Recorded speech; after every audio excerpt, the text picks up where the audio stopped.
All right. Morning, guys. Great to see everybody. Obviously, we're excited to play Arkansas this week. Excited to see the players. They've been off Friday, Saturday, and Sunday. A lot of them been around today. Had a great morning in the weight room. Everybody's ready to go to work. Before we start, I'd like to address the USA Today article that came out. First, I want to say that we need to support and protect victims of violence, sexual abuse of any kind. There is no place in our society, nor on this campus or on our football program, for any behavior of this type. When accusations are made, we have a legal and moral obligation to report every allegation to the university's Title IX office so due process can be implemented.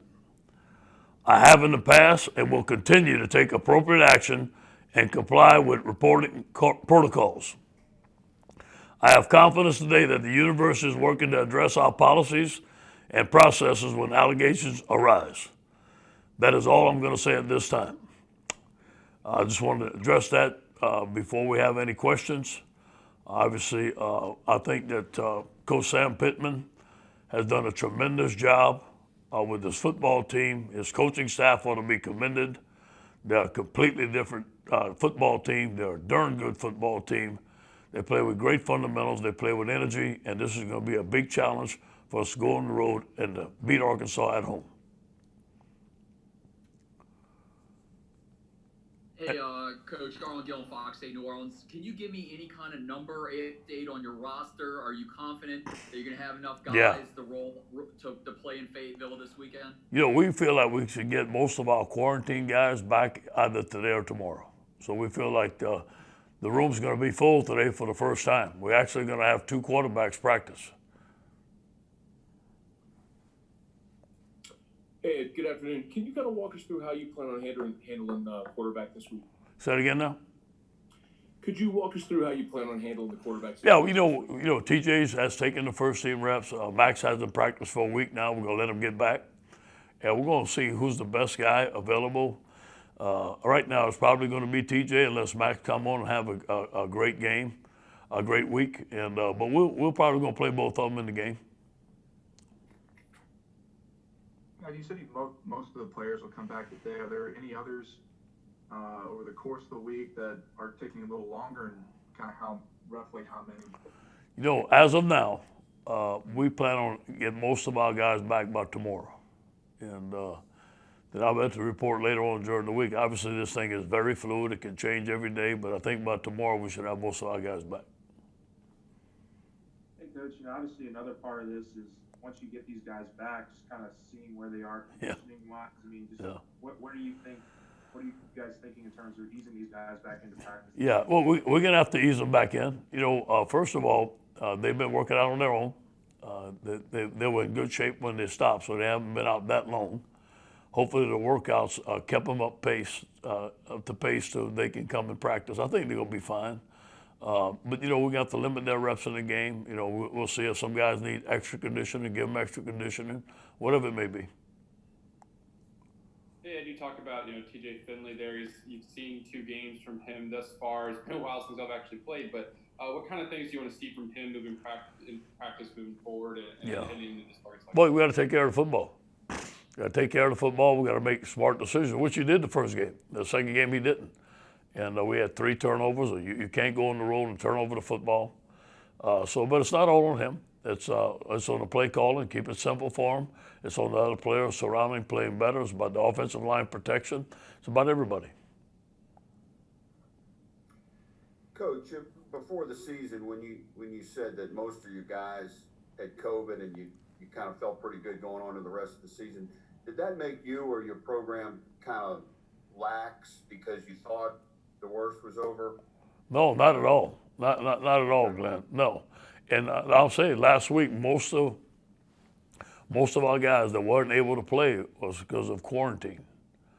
And it wasn't because of the number of guys that had COVID. And, yep. Let me ask you this. When you quarantine guys, did you quarantine guys that already had it? Yeah. That was the protocol. Right. That was the protocol. And obviously, there's different opinions on that, but I'm not a doctor, and they make the rules. Have any of your guys had it twice?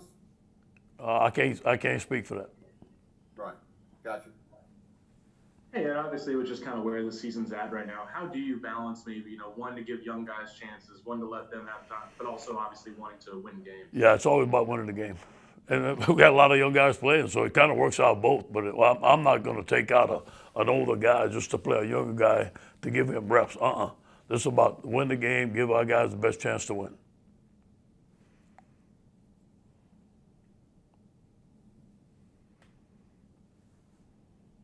Hey, Coach, it's Ed here. Does it kind of tick you off when people insinuate that maybe you don't want to play Alabama and you would be happy that the game wouldn't be rescheduled? We look forward to rescheduling Alabama. Whenever they tell us to play, we want to play. We wanted to play last week. We weren't able to play because of the safety of our players, and we got to put the safety of our players first. So people are going to say things here and there that's not true. We look forward to playing Alabama. I love the rivalry. I grew up watching that rivalry. They're a great football team, be a great challenge, but whenever they tell us to play, we'll be ready to go. Are you confident that that's going to happen, Coach? I don't know that. I hope it does. I'm hearing some rescheduling may be made, but nobody has told us for sure. So this is very fluid. But I do believe that Alabama and LSU ought to play this year, and I do believe that we're going to play somehow, some way.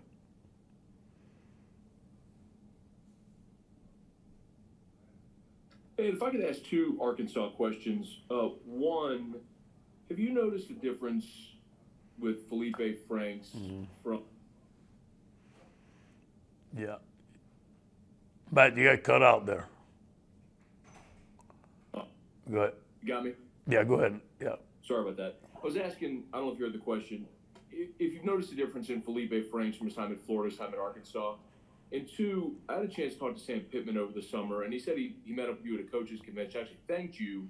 Yeah. He felt your success has given guys who maybe never been a coordinator an opportunity to be a head coach. So maybe I don't know if you've thought much about it, but have you given any thought to the success that you've had and the opportunity that might open doors for other coaches like Sam Pittman? I think a lot of Coach Pittman. Obviously, he's done a great job. And I don't know if I helped or not, but, I was never a coordinator, and he was never a coordinator. He became a head coach, and he's doing a good job. We've had success here. I think that guys don't need to be judged as if they're a coordinator, not what kind of leadership skills they have and their background. And I think all those great coaches I've been with has helped me, and I think it's going to help Coach Pittman. And the key is surround yourself with great players and great coaches. And for the most part, we've done that here. So I think that's the key. Now, Felipe Franks is doing a little bit more RPOs than he did at Florida. His leadership skills are showing on the field. He loves to run the offense. It looks like the guys are playing. He's using his skill. Traylon Burks, a guy from Warren, Arkansas, who I tried to recruit very hard. We were right in the thick of it. Outstanding player. They got a great running back. They got another great receiver. Their offensive line is playing well because the head coach is the offensive line coach. So I think they've done a tremendous job. Barry Odom does a good job with their defense. He did a great job of game planning. Ole Miss, I think Ole Miss had 6 picks. He dropped 8 on them. So the guy knows what he's doing. Ed, you may have gone and just answered a lot of this, but what is the biggest difference that you're seeing in Arkansas? A new coach comes in and mixes things up. Is their recruiting class hitting? Is it time? They got players better. Felipe has made a difference, but they got players better. Kendall Browse has done an outstanding job. They go hurry up. They're one of the fastest teams that we've seen on offense. Look at the first drive against Florida. I just watched it on TV.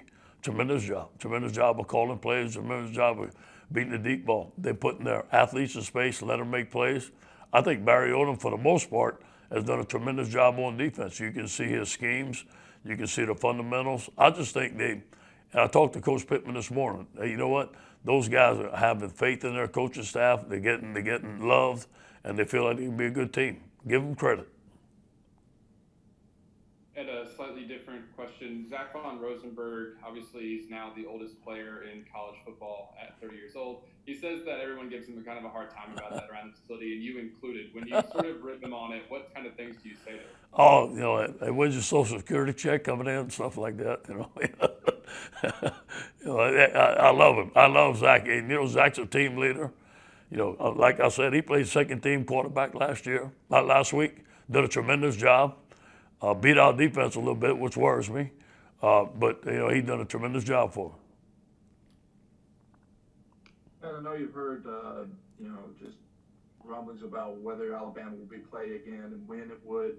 Just curious about, like, I don't know, when you look at the rest of the season, it could move games around and all the talk around, like, what games might be moved and stuff like that.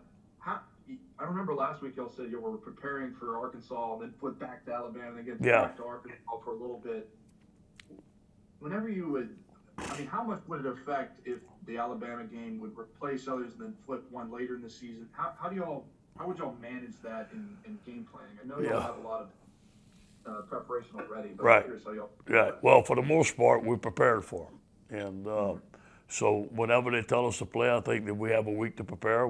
There's going to be an extra week. We spend a lot of time on Alabama this summer. We spend a lot of time on Alabama. I guess it was 2 weeks ago. I can't remember. And so we were prepared to play them. Obviously, we had a game plan in place. So once they tell us to play, I think we're going to be fine. But you have to remain fluid. I mean, you know, I hope the remaining of the schedule, we play all 5 games. I want to play Alabama. I want to play Florida. I want to play Ole Miss. I want to play Texas A&M. I want to play Arkansas. We got a team that needs to get better, and everyone's going to present us a challenge, but we're ready for it. Hey, Coach, I guess just from a standpoint of maybe some of your older players, I mean, have you kind of talked to them these last couple of weeks with all the flexibility, everything that's kind of been going on, about just kind of riding the ship and just, you know, because a lot of these guys are NFL draft prospects. I'm just kind of curious what the mindset is of some of these older players. Well, they want to win. They want to go out winning. They represent the purple and gold, and they don't like the results on the field either. But you know what? A lot of them got a lot of things to prove on the field to go into the NFL, and they put it on tape. And you know, let's use Terrence Marshall as an example. Guy's having a tremendous season. He wants to talk to the team today. I know he wants to talk to the team about playing one team, one heartbeat. Let's go beat Arkansas one game at a time. Got a lot of good football left. Hey, Coach Garland again. I know this season has a lot of struggles, but I know you said a few weeks back that this is a championship program. Y'all will get back to that level. Yes.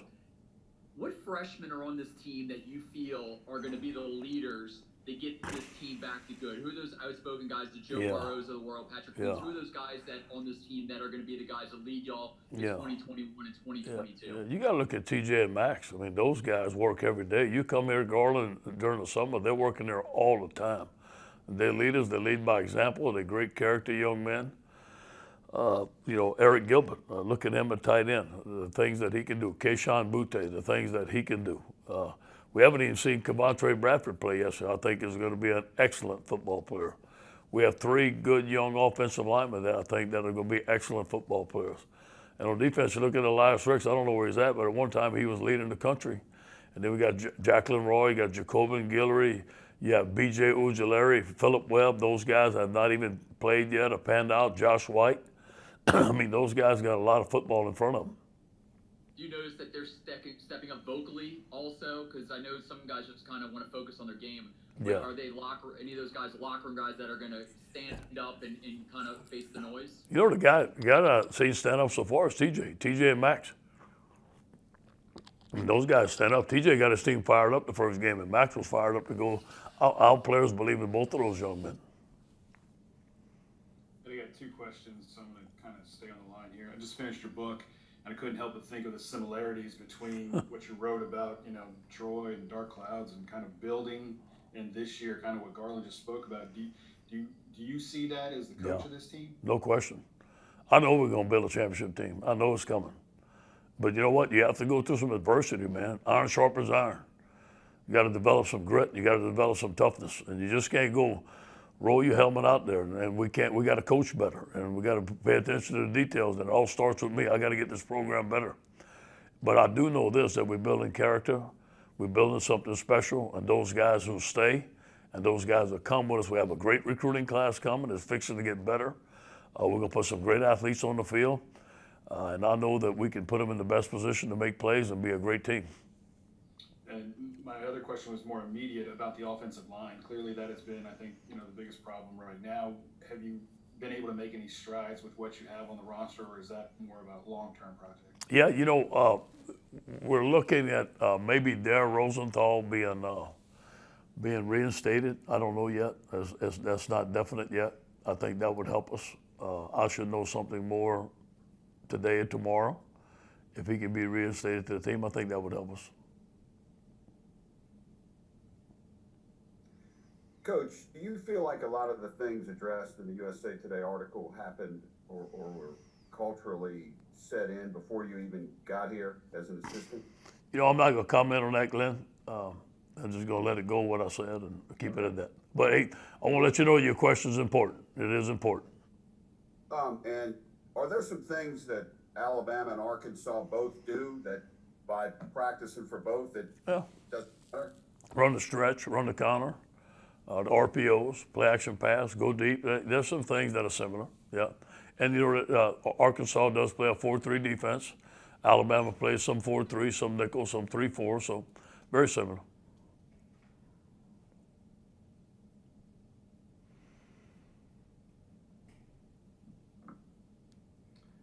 Hey, Coach, Shea Dixon here. Y'all been, you're down a couple games, but you've still been really good at turnover margin. You always talk about that. Arkansas is about as good as anyone in the country right now at +8. How much is that on your mind even more as you watch film and prep for this game? The first thing I told the staff today, we're going on the road, we have to win the turnover battle. Let's do a great job this week of making sure we're taking care of the ball. When we went to Auburn, we didn't win the turnover battle. And we got to win the line of scrimmage. You got to be physical. Arkansas is a physical football team, but it starts with the turnover battle. So this week there's going to be a big emphasis on securing the ball and taking it away. They're +8. We're +4. Hey, Coach, good morning.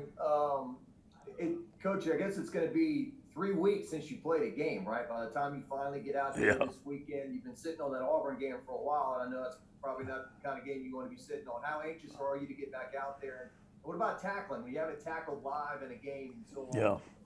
Yeah, that's always a concern, but we practice tackling every day. We didn't scrimmage our guys at all because, frankly, we didn't have enough to scrimmage last week. I mean, we were thin. We didn't have 2 units.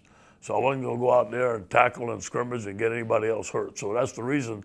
Now, maybe if we'd have had a full squad, but if we'd had a full squad, we'd have been playing. So I think that we're going to have to practice tackling this week, do a good job of, we're not going to take people to the ground, but do a good job of teaching it and getting in position to make some plays. Ed, TJ's first game was so impressive, records for a freshman, and then his second game, he struggled. Is that a direct result of the opponent, or is that something maybe that you guys saw that is correctable, going into a game? Is it play calling? We talked about, maybe giving him more of an offense to work with. Maybe did you give him too much, that kind of thing? I think that the first game was perfect. I mean, the guy was on fire. Steve was calling a great game. We were protecting him. The second game, it all switched up on. We were playing away. It didn't start off well. I think we dropped the first pass. The second one was low or behind them or something like that. And I think we kind of got behind the 8 ball. They had too much pressure on them. Obviously on that, on the rush, we didn't block very well in that game. Games before we had. I think there's a combination of both. And one thing I don't really think we asked much about, 2 weeks ago, but Micah Baskerville got a lot more time over Damone Clark against Auburn. I guess what's kind of the status of that linebacker competition? Yeah, I think that's ongoing. Mike did a good job. He's starting right now, but that doesn't mean that Damone couldn't. I think those guys rotate in, but right now Mike's the starter. Hey, Coach. All right, thank you. Go Tigers.